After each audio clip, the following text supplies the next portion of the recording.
Hi, I'm Peter J. Ray. Welcome. Today's topic is the 1915 Cleveland Indians AL MLB baseball season. They got a new name. First time they were known as the Cleveland Indians after many name changes for Cleveland baseball teams over the years, from the Forest Cities to the Blues, Spiders, Lake Shores, Blues again, Broncos, Naps, and finally Indians. So it's been 103 years we've been Cleveland Indians. And the team again was playing in the American League, the junior circuit of Major League Baseball, and home games were at League Park. The Indians had a tough year in 1915. They finished in 7th place, record of 57-95, winning percentage of .375, 44 and a half games out of first place. First place team was the Boston Red Sox, who were 101-50, winning percentage of .669. Wonderful. Second place, the Detroit Tigers were 154. Third place, the Chicago White Sox were 93-61. Fourth place, the Washington Senators, 85-68. Fifth place, the New York Yankees, 69-83. Sixth place, the St. Louis Browns, 63-91. And in seventh place, Cleveland Indians, 57-95. And in eighth and last place, the Philadelphia Athletics, 43-109, 58 and a half games out of first. Now, the attendance for Cleveland Indians games was very low in 1915, a total of only 159,285 fans, or an average of 2,069 per game. Napoleon Lajoie was gone. The Naps were napless. Therefore, a new name was needed. And Cleveland Indians owner Charles Summers asked the Cleveland sports writers for suggestions. And they came up with some of the ideas included the Colts, Grays, Hustlers, and Buckeyes. And finally, on January 17th, 1915, it was announced that the new name would be the Cleveland Indians. And they had no idea that it would last for all these years, that it would become the permanent name of the team. And it's believed that there are two possible influences for the name: Louis Sockalexis, who played for the Cleveland Spiders in the late 1890s, and then, of course, in 1914, the previous year, the Boston Braves, and Braves is another name for Indians, or a young Indian, so-called 1914 Miracle Braves, who were in last place on July 4th and won the World Series. So those are two possible reasons for the new name. Anyway, they needed a new name because Napoleon Lajoie was gone. Charles Summers had serious financial problems. Our owner, he was $2 million in debt, so this was a real problem. On July 19th at League Park, in a game against the Washington Senators, Cleveland lost 11-4, and there were only 700 fans at the game, and the Senators stole 8 bases in the first inning, so that was a tough game.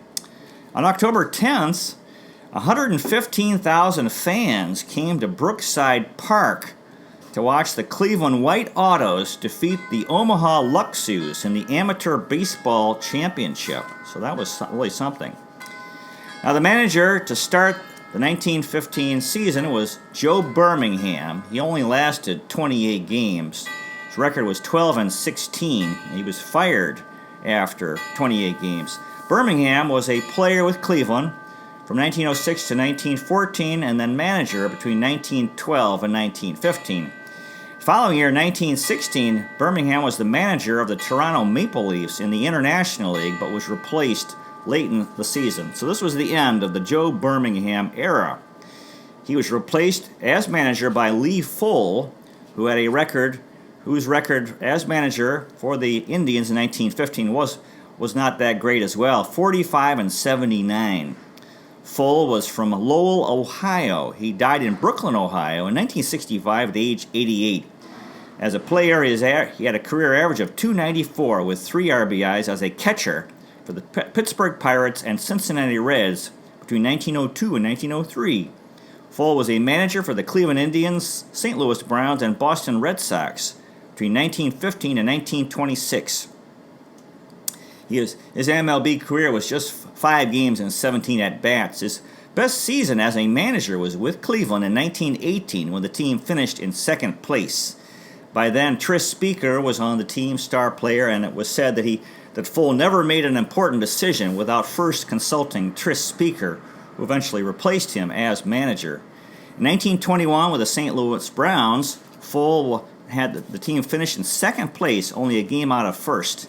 His managerial record was he won 713 games, lost 792 for a winning percentage of .474. He was the only American League manager between 1924 and 1926 that was not eventually inducted into the Baseball Hall of Fame. As a player, he played in the minor leagues for the Des Moines Undertakers, the Lima Cigar Makers, and the Akron Rubbermen. And he had been a coach in 1914, was a coach in 1915 before becoming manager. Lee Full. Now the starting lineup, Steve ONeill again was our catcher. ONeill batted .236 with 91 hits, 14 doubles, 2 triples, 2 home runs, 34 RBIs, 2 stolen bases in 121 games. ONeill played for Cleveland from 1911 to 1923 and was the manager of the Indians from 1935 to 1937. Steve ONeill. Jay Kirk was the first baseman. Kirk batted .310, 105 hits, 19 doubles, 2 triples, 2 home runs, 40 RBIs, 5 stolen bases in 87 games. And Kirk was with Cleveland from 1914 to 1915, so this was the end of his time in Cleveland. However, he continued in the major leagues until 1918. Jay Kirk. Bill Wham Scantz was at second base.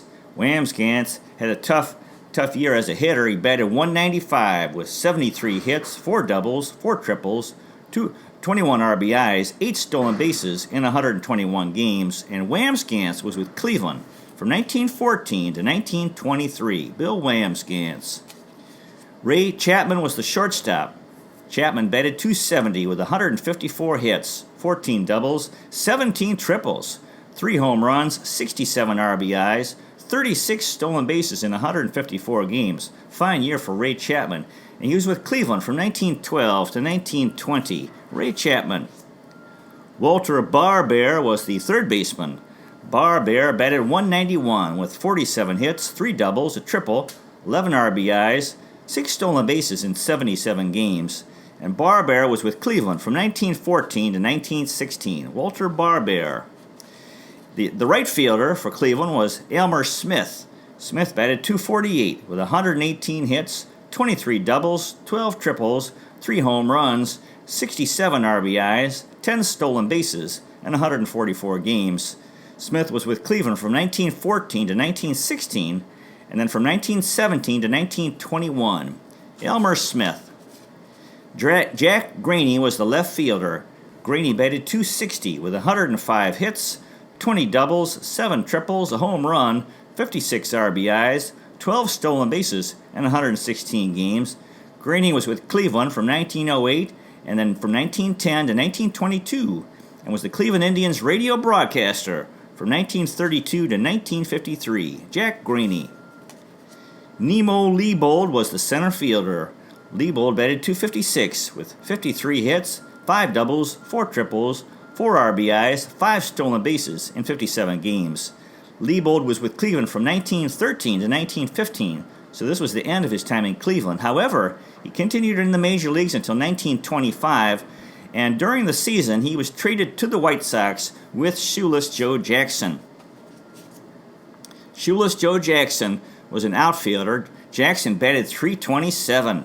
He had 99 hits, 16 doubles, 9 triples, 3 home runs, 45 RBIs, 10 stolen bases in 83 games. And Jackson was with Cleveland from 1910 to 1915.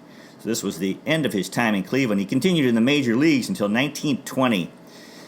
The Cleveland Indians owner, Charles Summers, was having serious financial problems, and Jackson was traded to the Chicago White Sox for 3 players and cash. The 3 players were Borrego Roth, Larry Chappell, and Ed Klepfer, and the cash was $31,500. Now, before the season, Jackson had bought a cigar shop in Greenville, South Carolina. He was in the off-season. He was in a theater group that traveled the country called the Joe Jackson's Baseball Girls. It involved comedy, song, and dance, and Jackson had a monologue and said things like, quote, "I have given Cobb several hard races in my time, but as yet I haven't been able to tie Cobb. I once told my wife that I never thought I would be an actor. She said, 'Don't worry, Joe, you never will.' The only hit I ever made with my wife was when I asked her to marry me. Who settled Philadelphia? The Boston Braves last fall. On July 7th, Jackson had car trouble. He was out driving in Cleveland. He got out to look, and he was sideswiped and hit by a horse-drawn wagon and hurt pretty bad. He had a bruised left arm and cuts to his arms, legs, and face, and ended up missing 22 games. He was traded to the White Sox on August 20th. His wife, Katie, would come to his games, but leave in the 7th inning to prepare dinner for Joe and herself. In 1916, they bought a home and moved to Savannah, Georgia. In the 1917 World Series, Chicago played New York, the White Sox against the Yankees. It was the first time between the two most populated American cities. The White Sox won the series 4-2, and Jackson hit .304. He was supporting his wife, mother, and siblings. In 1918, in World War I, he was about to be drafted into the American Army, but took a defense job in the shipbuilding industry and was very much criticized by the public for that. He became a player for the Harlan and Hollingsworth Shipbuilding Company baseball team and helped them win the 1918 Shipbuilders World Series. Jackson had a tendency to make rash decisions and was easily influenced. Chick Gandil, the first baseman for the White Sox, in September 1919 organized the fix for the World Series. The players would take money to try to lose, and supposedly the players involved would receive $20,000 per player, and he pressured Joe to get involved. Those who eventually were involved included pitcher Eddie Cicotte, Buck Weaver, pitcher Lefty Williams, and Happy Flesh. Jackson was given $5,000 after Game 4 by Lefty Williams. The White Sox lost the series 5-3. Jackson, however, hit .375.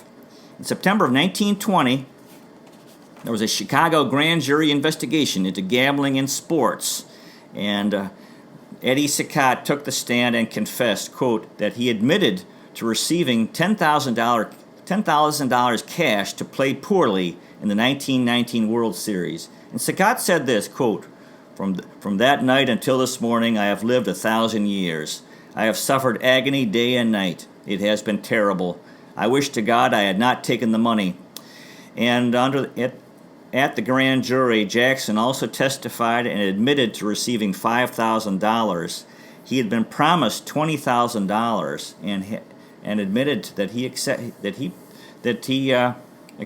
would accept that money and said he would play. However, he said he played to win.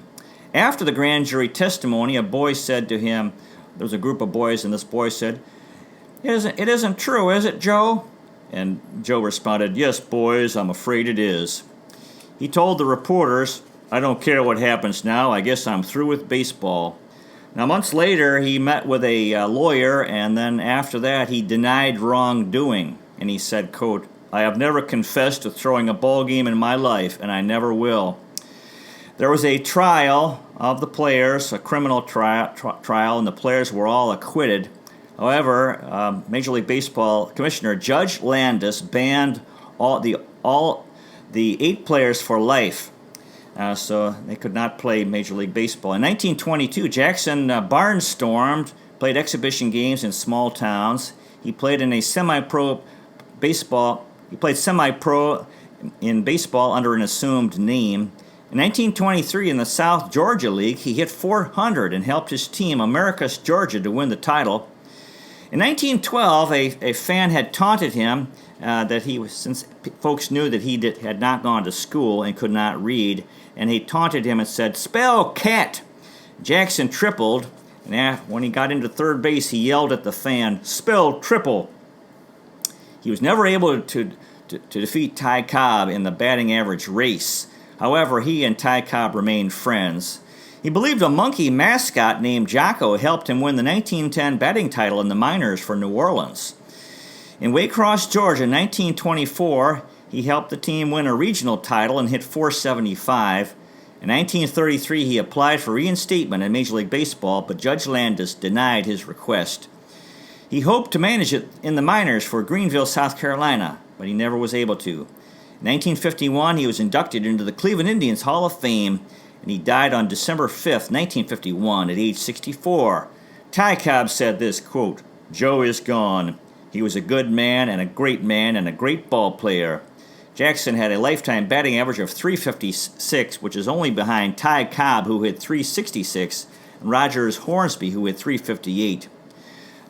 His biographer, Tim Hornbaker, wrote, quote, "There is a certain mystique to his character. There is awe in his achievements, and even his colorful nickname piques the interest of fans today." The 1982 novel Shoeless Joe by W.P. Kinsella, and later the film Field of Dreams, featuring the image of Jackson, are considered classics by the sporting public. Ted Williams and Bob Feller vocally spoke out in favor of Jack's restoration into the good graces of baseball. The banishment remains in place as of 2016, and the supporters of Joe Jackson hope to one day see him get a fair and thorough reassessment, exploring the depths of his case. For Jackson, over and above any of the players with lifetime bans, deserve special treatment for the gift he brought to baseball and for the legend he created that remains in place to this day. God bless Shoeless Joe Jackson. Terry Turner played some infield. Turner batted .252 with 66 hits, 14 doubles, a triple, 14 home runs, 12 stolen bases in 75 games. Turner was with Cleveland from 1914 to 1918, the all-time Cleveland Indians stolen base leader before Kenny Lofton. Billy Southworth played some outfield. Southworth batted .220 with 39 hits, 2 doubles, 5 triples, 8 RBIs, 2 stolen bases in 60 games. Southworth was with Cleveland in 1913 and 1915, so this was the end of his time in Cleveland. However, he continued as a Major League Baseball player until 1929 and as a manager in the majors until 1951. Billy Southworth. Borrego Roth played some outfield. Roth batted .299 with 43 hits, 4 doubles, 7 triples, 4 home runs, 20 RBIs, 14 stolen bases in 39 games. Roth was from Burlington, Wisconsin. He died in Chicago, Illinois in 1936 at age 44. Career average of .284 with 30 home runs, 422 RBIs, and 189 stolen bases. Roth played for the Chicago White Sox, Cleveland Indians, Philadelphia Athletics, Boston Red Sox, Washington Senators, and New York Yankees. Between 1914 and 1921, he was the American League home run leader in 1915. His brother Frank was an MLB catcher. In the minors, he played for the St. Louis Drummers.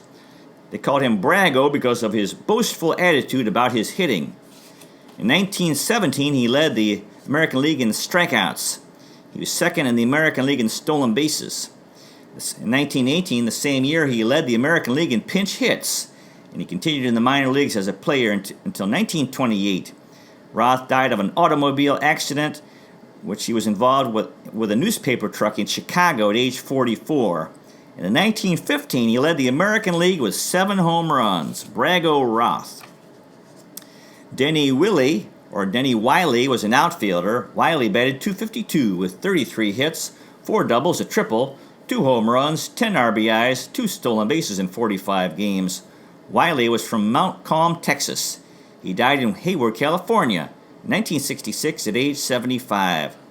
Career average of .243 in 103 games. Wiley played for the St. Louis Cardinals and Cleveland Indians between 1911 and 1915. So this was the end of his MLB career.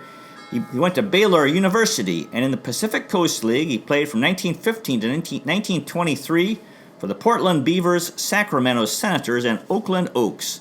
Denny Wiley. Joe Evans played some third base. Evans batted .257 with 28 hits, 4 doubles, 2 triples, 11 RBIs, 6 stolen bases in 42 games.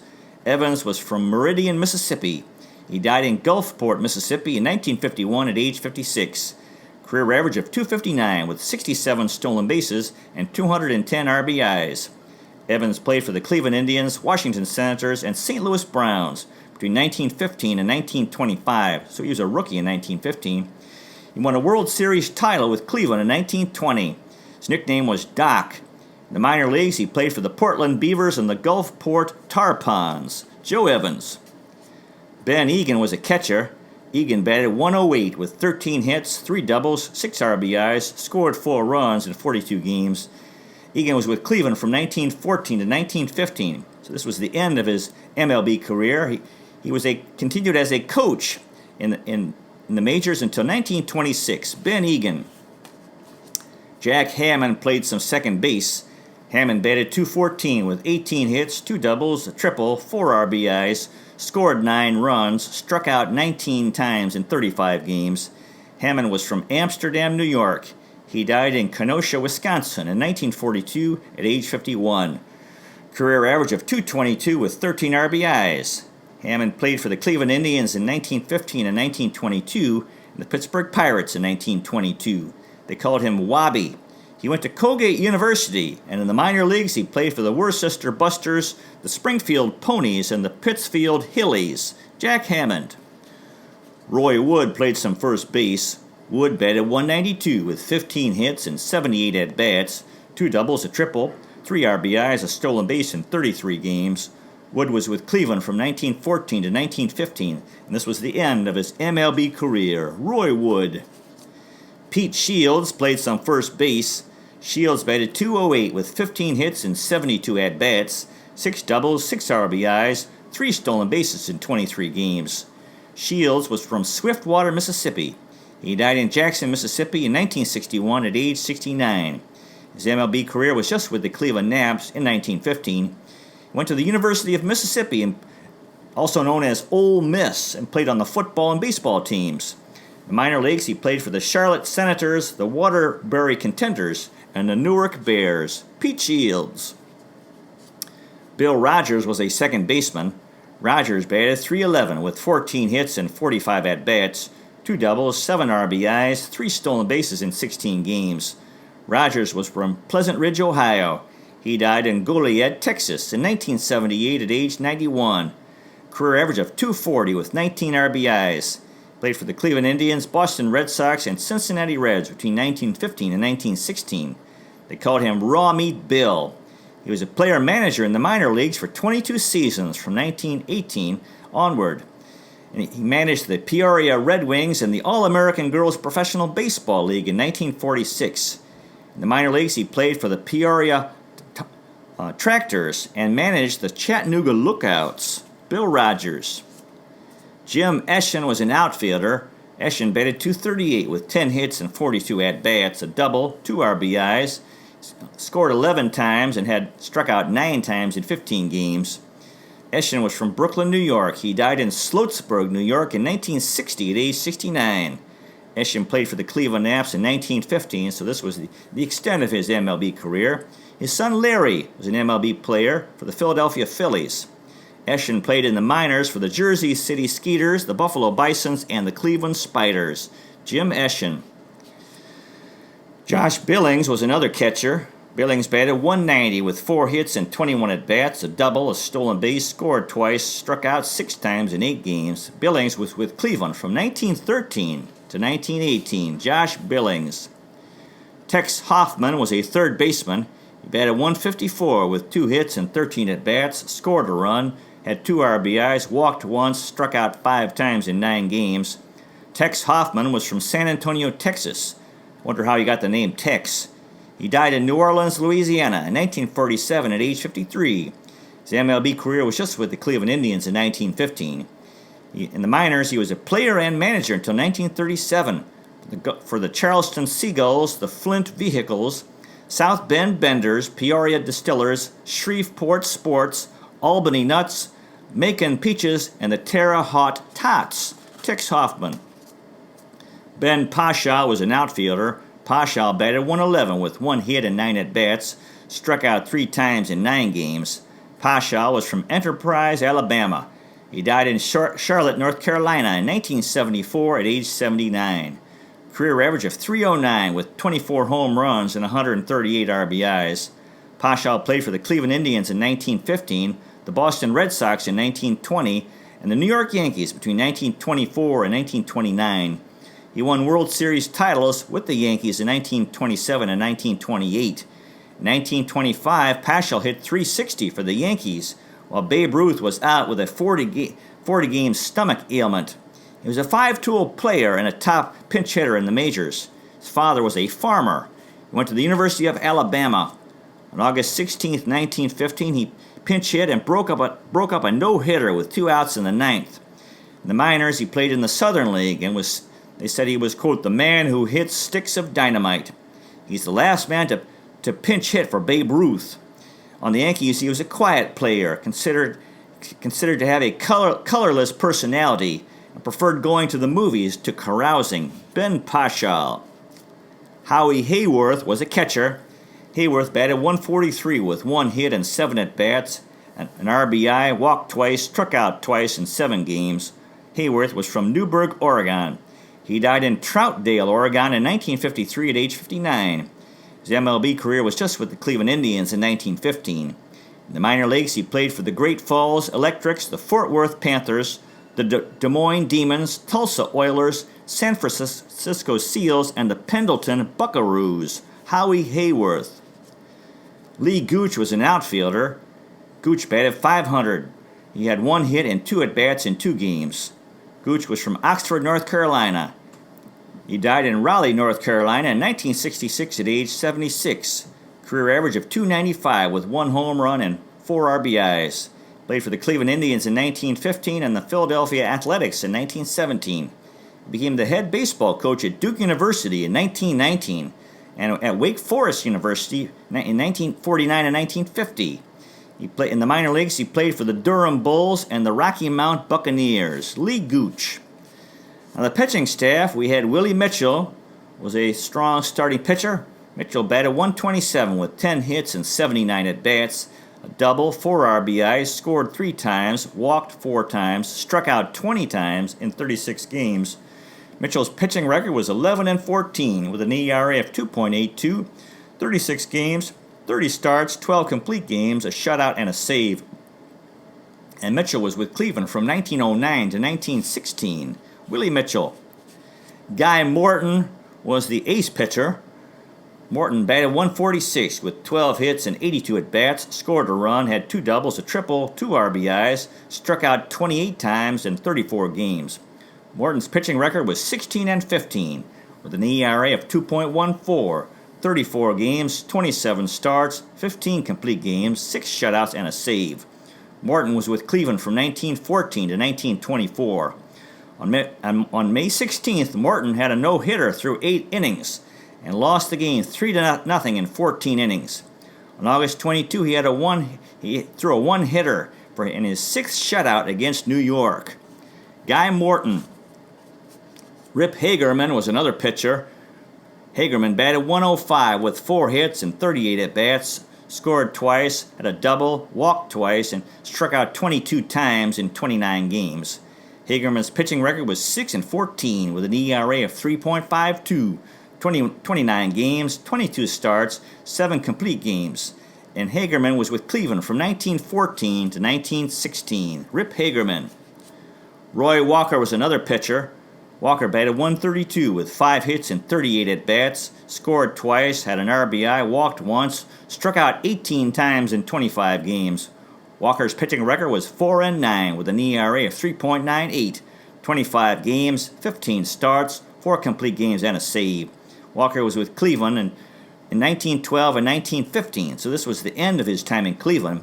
However, he continued in the major leagues until 1922. Roy Walker. Sad Sam Jones was another pitcher. Jones batted .156. He had 5 hits and 32 at-bats, an RBI, walked 6 times, struck out 15 times in 48 games. Jones' pitching record was 4-9 with an ERA of 3.65, 48 games, 9 starts, 2 complete games, and 4 saves. He was mostly a relief pitcher. Jones was with Cleveland in 1914 and 1915, so this was the end of his time in Cleveland. However, he continued for another 20 years in the major leagues until 1935. And Jones said this, quote, "In 1916, Cleveland traded me and a fellow named Fred Thomas and $50,000 to Boston for a fellow named Tris Speaker. I sure did hate to leave that Cleveland club, though. Those guys were like big brothers to me. With the Yankees, when the season was over, they'd even give each player 3 brand new baseballs. Just give them to us. No other club ever did that. Everybody on the Yankees played in the shadow of Babe Ruth, of course, so a lot of people don't even remember who else was on that team. Oh, they remember Lou Gehrig, I guess. One of the finest fellows ever lived, Lou was. He never really got the publicity he deserved. A very serious-minded fellow, very modest and easy to get along with, always every inch a gentleman. Lou was the kind of boy, if you had a son, he's the kind of person you'd like your son to be. Babe Ruth could hit a ball so hard and so far that it was sometimes impossible to believe your eyes. We used to absolutely marvel at his hits. Tremendous wallops. Before a game, I was a bit like those horses pawing the ground in the stocks at the rodeo, sort of eager to get started. I couldn't keep still before the game began, back and forth, one place to the other, going to the bathroom. Thought you had to go, but really didn't, you know. Just waiting for it to get in there.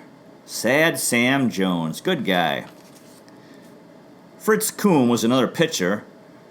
Kuhn batted .270, 10 hits and 37 at-bats, scored a run, had a triple, 5 RBIs, struck out 7 times in 35 games. Kuhn's pitching record was 4-7, with an ERA of 3.47, 30 games, 12 starts, 4 complete games, a shutout, and 2 saves. And Kuhn was with Cleveland from 1914 to 1919. Fritz Kuhn. Alan Cullimore was another pitcher. Cullimore batted .174 with 4 hits and 23 at-bats, scored a run, had a triple, 2 RBIs, walked 3 times, struck out 8 times in 13 games. Cullimore's pitching record was 2-5 with an ERA of 2.38, 11 games, 6 starts, 5 complete games, and 2 shutouts.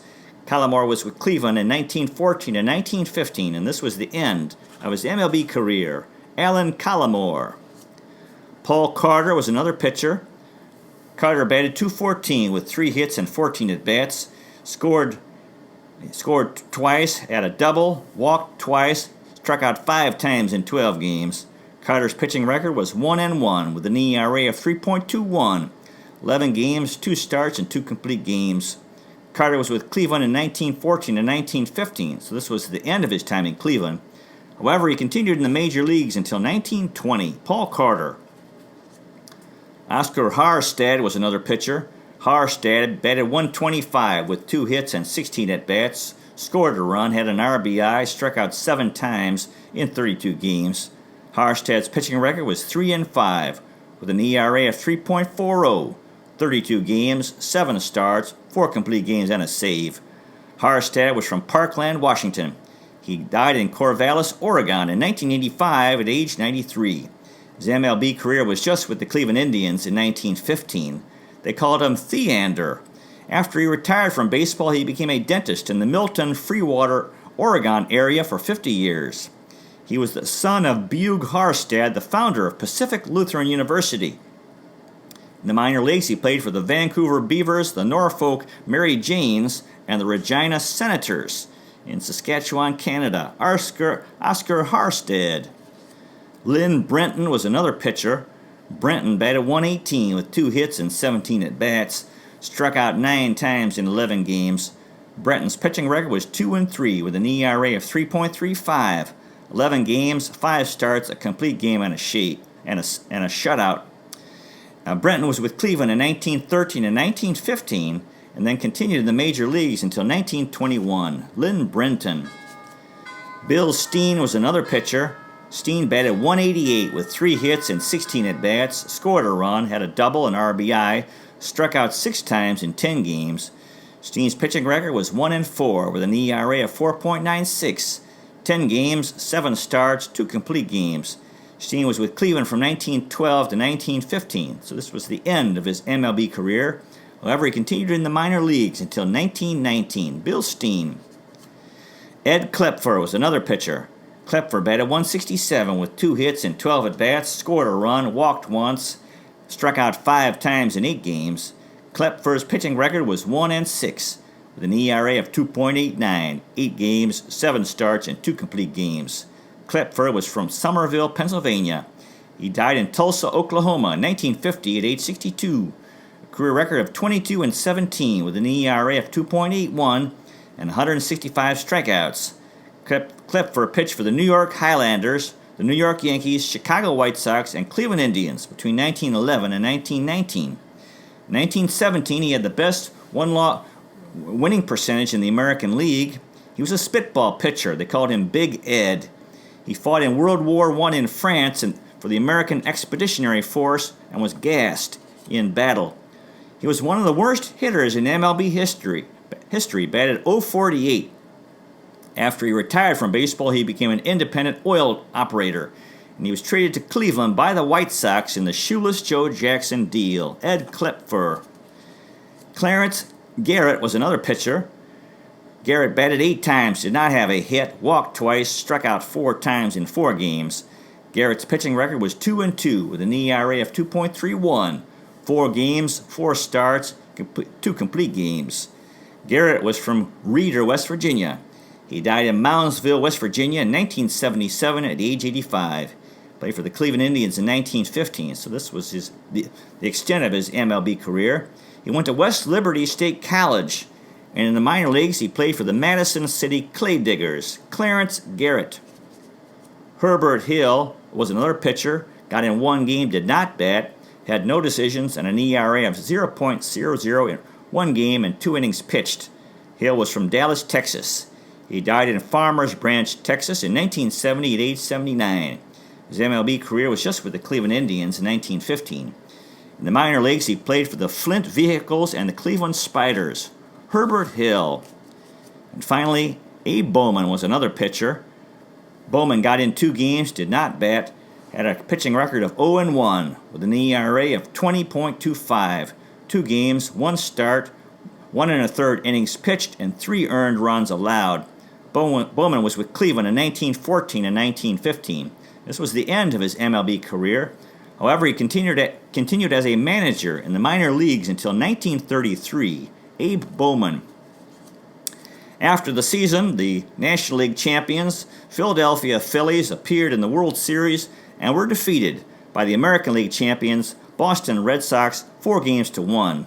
The Phillies had Grover Cleveland Alexander, and the Red Sox had Babe Ruth and Tris Speaker.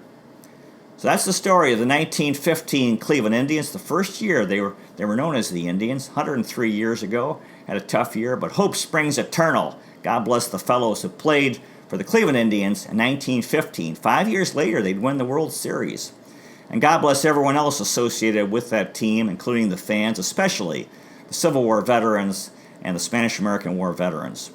Captains of the Cuyahoga, lovers of Lake Erie, Terminal Tower Power, Euclid Avenue Electricity, fans of the Free Stamp Statue and the Fountain of Eternal Life, First Energy Stadium friends, Progressive Field pals, Quicken Loans Arena enthusiasts, Severance Hall stalwarts, Tribe, Browns, Cavs, Munsters, and Gladiators rule Cleveland, City of Champions. Cleveland is the best location in the nation on the north coast of America. New York is the Big Apple. Cleveland is a plum. It's been 70 years since 1948. This is our year. Go Tribe. Thank you so much for watching. I really, really, really appreciate it. God bless you. Take care, and I'll see you next time.